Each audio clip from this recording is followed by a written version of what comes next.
जाने कुछ तो किया रे आई हमर लतिया रे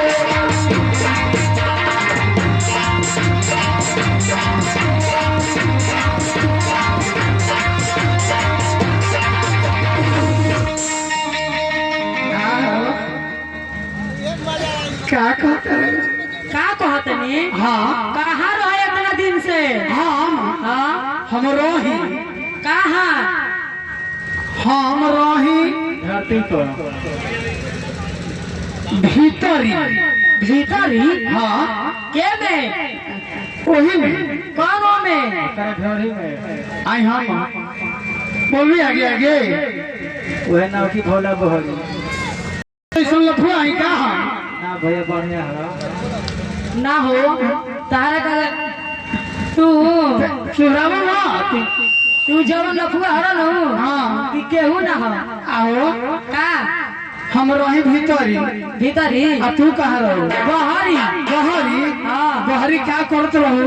नहीं खा देखत का हम का देखत ना भीतरी से कैसे देखो? अरे बहरी बैठा रहिया पानी लेके बहरी बैठा रहिया पानी लेके बहरी बैठा रहिया अब भीतरी तू का करत रह? भीतरी घुसा रहा का ना हम भीतरी लेत रहे का लेत रह ना बताई बताओ ना बताई तो क्या करबू?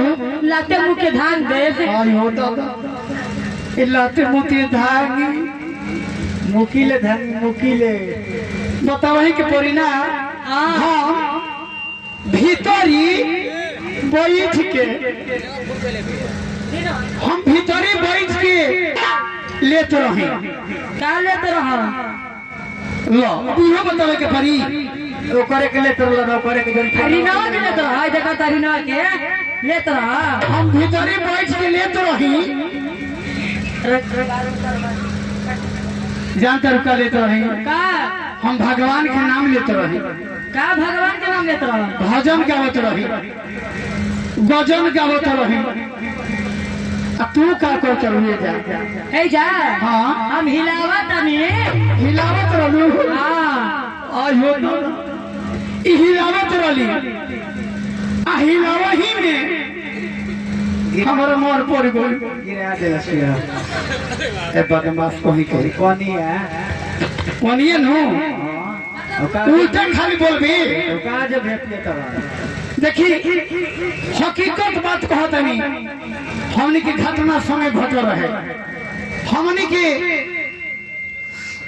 4 बजे नाच बंद होई सुबह में रात भर नाच भई साझे से नाच होकत 4 बजे पानी लेके आओ 4 बजे नाच बंद भई आ जब 4 बजे नाच बंद भई का करिया जाई का वो ये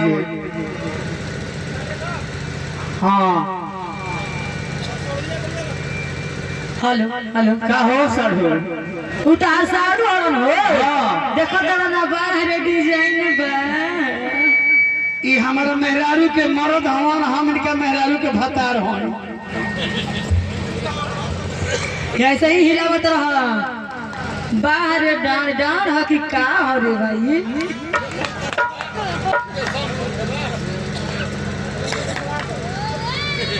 हेलो ए आवा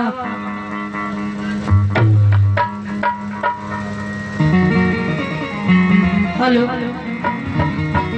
हेलो भेजे दे